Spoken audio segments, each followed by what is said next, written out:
Assalamualaikum warahmatullahi wabarakatuh. Alhamdulillahirabbil alamin wa bihi nasta'in wa ala umuri dunya waddin. Wassalatu wassalamu ala asyrofil anbiya'i wal mursalin sayyidina wa maulana Muhammadin wa ala alihi wa sahbihi ajmain amma ba'du. Yang saya hormati ada Abi Hanif, Umi Ida beserta keluarga dan para jajaran pengurus beserta teman-teman yang saya sayangi dan saya cintai. Oke, pada malam hari ini saya kembali lagi bersama saya. Di sini saya akan mempresentasikan tentang, jadi di sini tanggal 10 bulan 3 2021. Jadi di sini mengenai tentang pelajaran akidah akhlak dari bab ke. Jadi menerangkan judulnya itu ada adab ketika sholat dan ketika berzikir. Jadi di sini tuh diterangkan sholat. Jadi sholat itu adalah ucapan atau perbuatan. Jadi ketika kita sholat itu kita juga mengucapkan, jadi misal Allahu Akbar kan kita ngucapin pakai lisan.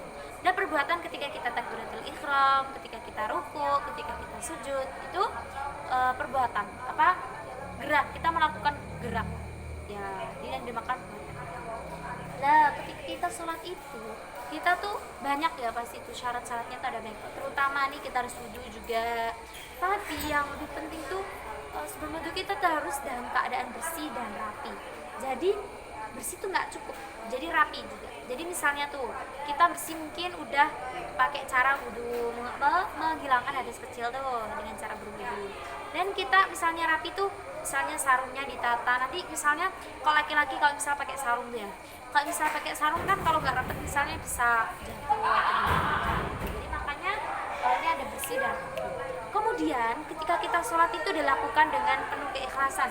Jadi ketika kita sholat tuh nggak boleh riak. Jadi maksudnya gini, misalnya ada seorang yang misalnya di rumah tuh ada ibu kita, habis itu kita tuh sholat, tapi kalau ibu kita nggak ada di rumah kita nggak sholat. Jadi sholat kita tuh karena kita takut sama ibu, bukan karena kita melakukan kewajiban buat kita untuk Allah, seperti itu.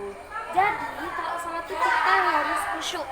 Jadi khusyuk tuh emang susah ya, saya sendiri pun khusyuk, definisi khusyuk atau beda-beda. Jadi orang-orang tuh beda. Kalau definisi menurut saya khusyuk itu ketika dia melakukan takbiratul ihram, itu dia udah mantep, ini aku kerjakan, ini aku lakukan, sholat ini kupersembahkan buat Allah. Jadi kalau menurut saya ikhlas itu ketika dia termasuk mengucapkan syukur. Jadi dia juga ikhlas buat mengucapkan syukur itu. Jadi ketika Allah tuh telah memberikan kita nikmat, misalnya nikmat kita bisa makan, kita misalnya sebelum sholat kita makan, jadi itu kan termasuk rezeki dia, rezeki yang diberikan Allah. Jadi ketika kita sholat tuh bahasanya tuh kita balas kita berterima kasih lah, berterima kasih sama Allah, kita bersyukur sama Allah dengan melakukan sholat itu. Lah khusyuk sendiri itu dia itu ketika dari awal, ketika dia dari niat udah, ini aku niatkan untuk Allah, aku niatkan untuk persembahkan buat Allah, seperti itu. Jadi ini kan tadi syaratnya. Yang kedua ini syarat jadi makmum. Jadi kalau tadi tuh untuk orang, untuk semua ya, entah makmum, entah imam atau sholat sendiri. Kalau ini buat makmum. Jadi sebagai seorang makmum kita tuh nggak boleh mendahului imam. Jadi kalau misalnya imam tuh baru alhamdulillahirabbil alamin, misalnya baru al-fatihah, kemudian kita langsung rukuk tuh kan kita nggak boleh tuh. Namanya tuh mendahului imam. Jadi dia bukan sholat jamaah, tapi dia namanya sholat sendiri, seperti itu. Jadi sebagai makmum kita harus nurut bahasanya tuh sama pemimpin. Jadi misalnya perumpamannya tuh kayak misalnya di kelas ya, di kelas kan pasti ada ketua kelasnya, ada bendaharanya lah. Yang pertama yang dalam peran tuh kan pasti ketua kelas, pemimpin itu lah, sama kayak sholat. Jadi kita tuh harus nurutin imam itu karena imam itu adalah pemimpin kita. Biasanya tuh kita kan pasti harus nurut ya sama pemimpin, sama kayak rumah tangga kita harus nurut sama suami kayak gitu. Jadi ketika sholat tuh kita nurut, ya udah. Kok misalnya nih contoh kecualian, kok misalnya imam tuh lupa buat tahiyat pertama, tahiyat pertama tuh lupa, lah kita nggak apa-apa, tapi dari awal tuh kita harus mengikuti, walaupun salah kita misalnya imam tuh berdiri, jadi kita juga juga harus berdiri. Tapi di akhir kita nggak apa-apa kalau laki-laki kalau laki-laki baca yang telah diperintahkan kalau laki-laki. Lah kalau perempuan baru dia menepu berkuda itu, seperti itu. Nah, baru namanya ada sujud syahwi, seperti itu. Kemudian dia tadi mengatakan, dan kita sebagai seorang makmum itu nggak boleh menguasai. Jadi contohnya kita tuh kan kita makmum tuh, tapi kita tuh nyuruh-nyuruh. Jadi misalnya kayak gini, misalnya kita tuh kan pasti itu ya, untuk merapatkan saf itu udah kewajiban ketika kita berjamaah. Jadi kita tuh nyuruh-nyuruh, ya agak sana ya agak sini. Jadi ya udahlah, kita jadi polisi buat kita sendiri, kita urus kita sendiri dah. Kalau kita bener udah baik baru kita agak sini merapat. Jadi misalnya nggak mau, kamu maju aja aku biar di belakang saya, kayak gitu, itu namanya nyuruh-nyuruh, seperti itu. Jadi kita harus introspeksi diri kita sendiri, nggak usah nyuruh-nyuruh seperti itu. Lah itu tadi mengenai tentang sholat. Kemudian yang kedua ada tentang zikir. Jadi zikir itu apa sih? Jadi zikir itu dia artinya tuh menyebut atau dia tuh sedang memuji. Jadi maksudnya menyebut sama memuji itu dia dilangsungkan atau ditujukan oleh Allah. Maksudnya ditujukan untuk Allah, seperti itu. Jadi ketika dia menyebut misalnya subhanallah, maha suci Allah, jadi yang ditujukan tuh untuk Allah. Jadi dia memuji Allah, memuji keagungan Allah, seperti itu. Jadi di sini tuh ada 3 mengenai tentang zikir. Jadi yang pertama tuh ada jali. Jali itu dia berzikir melalui lisan. Jadi misalnya kan banyak tuh ya berzikir dengan cara apa, tapi dari jali ini dia tuh zikirnya dengan lisan. Jadi dengan bersuara dengan keras, kayak misalnya Astagfirullahaladzim, Allahu Akbar, misalnya kayak gitu. Jadi dia melakukannya dengan keras, seperti itu. Kalau misalnya di masjid-masjid kayak gitu selesai jamaah kayak gitu kan pasti berzikir bersama, seperti itu. Terus yang kedua ada hafi. Jadi hafi ini dia itu khusyuk. Artinya tuh khusyuk dan dia itu ada di hati. Jadi ada di hati. Jadi zikir dia tuh diri dia sendiri, individual. Jadi kalau misalnya bareng-bareng tuh kan semuanya berbunyi nanti seirama, senada. Tapi kalau hafi ini dia tuh khusyuk atau dari hati dia. Jadi misalnya dia tuh zikirnya tuh misalnya habis sholat sendiri, jadi dia zikirnya sendiri, seperti itu. Kemudian yang ketiga ada hakiki. Jadi hakiki tuh dia pakai jiwa raga. Jadi dia tuh mungkin buat hakiki ini buat para ulama, buat para sufi, seperti itu. Jadi cara para sufi sama orang-orang yang biasa seperti itu kan beda tuh ya cara zikirnya, pengetahuannya juga lebih luas para ulama, para sufi, seperti itu. Di situ. Jadi mengenai tentang zikir ini jelaskan dalam surat Al-Imran ayat 121. Jadi diperintahkan ketika kita berzikir tuh gak harus ketika selesai sholat.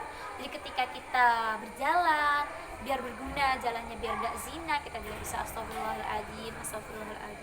Terus ketika kita duduk, ketika kita mengajar, kan gak harus ucapan lisan, dari hati kan juga bisa, seperti itu. Jadi terkecuali kalau tempatnya kayak kamar mandi, kayak tempat yang yang dilarang sama Allah, itu kan nggak boleh. Terus dijelaskan juga dalam surat An-Nisa ayat 103. Jadi dijelaskan dari semua zikir di sini itu telah dijelaskan yang paling baik itu ternyata ada lisan, itu jali. Jadi kenapa di antara 3 tadi ya banyak ya, tapi yang paling mungkin banyak yang tahu, yang mungkin kan banyak tuh ada berapa, tapi itu ini udah namanya tuh paling banyak diketahui gitu. Itu kenapa sih jali? Karena lisan, ketika kita tuh mengucapkan lisan, kita tuh tetap dapat pahala. Jadi lisan kita tuh juga bisa misalnya kita astagfirullahaladzim, walaupun di hatinya nggak ikhlas tuh sama Allah tetap dikasih pahala, seperti itu. Karena kenapa? Karena ketika kita mengucapkan itu dengan lisan, kemudian itu akan menjadi suatu kebiasaan.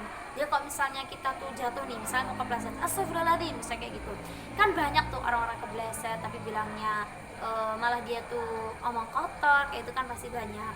Nah itu juga membuat kebiasaan, membuat sifat, membentuk karakter dia ketika dia misalnya setiap hari itu dia mengucapkan dengan lisan ya, astagfirullahaladzim. Lah itu juga bergunanya ketika dia tuh ketika dijemput ajal. Jadi misalnya kenapa kalau dijemput ajal, orang kalau misalnya mau meninggal tuh mengucapkan syahadat. Ya, karena kenapa sih kita tuh harus dibiasakan buat membaca kayak misalnya ayat-ayat Allah, atau maksudnya tuh ya kayak istighfar, zikir kayak gitu lah. Karena kalau kita mati tuh agar gampang, jadi kalau kita tuh udah kerasa sakaratul maut tuh kita bisa astagfirullahaladzim, dan itu juga mengurangi dosa kita seperti itu. Apalagi kalau zikirnya tuh bareng-bareng, pasti pahalanya lebih banyak ya, seperti itu. Jadi sama saja sebenarnya tuh dari lisan, hati, jiwa, raga atau apa, pahalanya tuh di mata Allah tuh sama, dia orang yang Allah sayangi, Allah cintai. Tapi Allah tuh lebih mengutamakan, bahasanya tuh lebih afdol tuh dengan lisan, seperti astagfirullahaladzim seperti itu. Dan Allah tuh telah, jadi kayak gitu tuh bisa aja, jadi para malaikat tuh mengaminkan doanya ketika dia tuh mengucapkan kan gini tuh ya, mengapa orang tuh berkata ucapan adalah doa. Jadi gini, kalau misalkan astagfirullahaladzim, dia hanya lisannya berkata tapi hatinya tuh capek lah, lengah biasa, tapi dia hanya mengucapkan, jadi mengikuti temannya astagfirullahaladzim. Lah bisa saja ketika kita mengucapkan astagfirullahaladzim, para malaikat tuh turun, jadi mengamini doa kita, terus habis itu disampaikan oleh Allah. Jadi para malaikat tuh menyampaikan ke Allah. Jadi ini loh seorang hamba, dia itu meminta ampun kepadamu, jadi bisa aja. Jadi ketika kita mengucapkan dengan lisan tuh itu juga potensi kita bisa dibantu para malaikat. Padahal kita tuh ya udah biasa aja seperti itu. Padahal kita tuh ya cuma hatinya tuh gak ikhlas kayak gitu, tapi kita tuh tetap mengucapkan, tetap berzikir, tetap memuji nama Allah seperti itu. Jadi ini mungkin sekian dari presentasi saya pada malam hari ini tentang adab sholat dan zikir. Semoga kita selalu istiqomah, semoga kita selalu berada dalam lindungan Allah, sehat selalu bagi kalian semua, bagi saya, keluarga saya, dan semua teman-teman yang saya cintai dan saya sayangi. Jadi semoga bermanfaat juga bagi saya, bagi kalian semua. Kita sama-sama belajar, jadi mohon maaf bila ada kesalahan. Sekian dari saya. Wassalamualaikum warahmatullahi wabarakatuh.